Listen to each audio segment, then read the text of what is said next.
नमस्कार श्रोते हो, नामाची महिमा पॉडकास्टच्या 32व्या उपाख्यानमध्ये आपला मनपूर्वक स्वागत आहे. हा पॉडकास्ट आपल्या जीवनात दुःखाचे कारण समजण्यास उपयोगी ठरेल. आजचा आपला विषय आहे नाम व प्रारब्ध भोग. हा विषय प्रत्येक साधकाच्या मनात कधी ना कधी प्रश्न निर्माण करतो.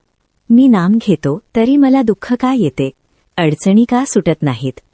या प्रश्नाचे उत्तर प्रारब्ध आणि नाम यांचा योग्य अर्थ समजल्यावर मिळते. प्रारब्ध म्हणजे आपल्या पूर्वकर्मांचे फळ.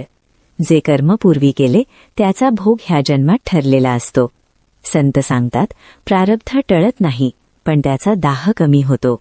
आणि हा दाह कमी करणारे एकमेव औषध म्हणजे नाम.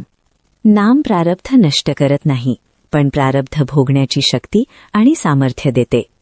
जसं उन्हात चालताना छत्री पावसाला थांबवत नाही पण आपल्याला भिजण्यापासून वाचवते, तसं नाम दुःख थांबवत नाही पण मनाला भाजू देत नाही. नाम घेताना दुःख येतच नाही असे नाही, पण नामात असलेला मनुष्य दुःखात हरवत नाही. तो जाणतो हे येणारच होते पण मी एकटा नाही. नामाच्या सहवासात दुःखही सौम्य होते, वेदनाही सहनशील बनतात. संत तुकाराम महाराज म्हणतात, प्रारब्ध आले भोगासी, नाम राहे संगासी. म्हणजे प्रारब्ध आपले काम करत असते पण नाम आपल्याला त्यात आधार देत असते. ज्याच्याकडे नाम नाही त्याच्यासाठी प्रारब्ध म्हणजे शिक्षा वाटते, आणि ज्याच्याकडे नाम आहे त्याच्यासाठी प्रारब्ध म्हणजे शुद्धीची संधी. नामामुळे भोगाचा दृष्टिकोन बदलतो. भोग म्हणजे त्रास न राहता साधना बनतो. नाम घेतल्यावर प्रारब्ध संपेल अशी अपेक्षा ठेवणे चुकीचे आहे, पण नाम घेतल्यावर मन स्थिर राहील, श्रद्धा टिकेल आणि अंतःकरण भगवंताकडे झुकेल हे निश्चित आहे. नाम माणसाला का माझ्याच वाट्याला या प्रश्नातून बाहेर काढते आणि येही भगवंताचीच इच्छा आहे या स्वीकृतीपर्यंत नेते.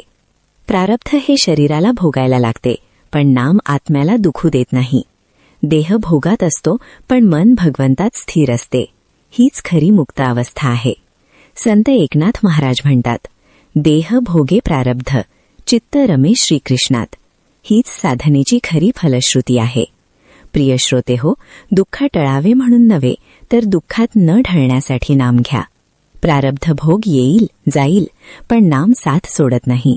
म्हणूनच नाम घ्या, प्रारब्ध भोगा, पण भगवंताला सोडू नका. नामात राहिलात तर भोग ही भक्ती बनेल आणि जीवन समाधानाने भरून जाईल. आशा आहे आजचा हा पॉडकास्ट आपल्याला नक्कीच आवडला असेल. आमचा पॉडकास्ट पाहण्यासाठी आपला धन्यवाद. तर पुन्हा भेटूया पुढील आध्यात्मिक संदेशासह. तोपर्यंत ओम शांतीही शांतीही शांतीही.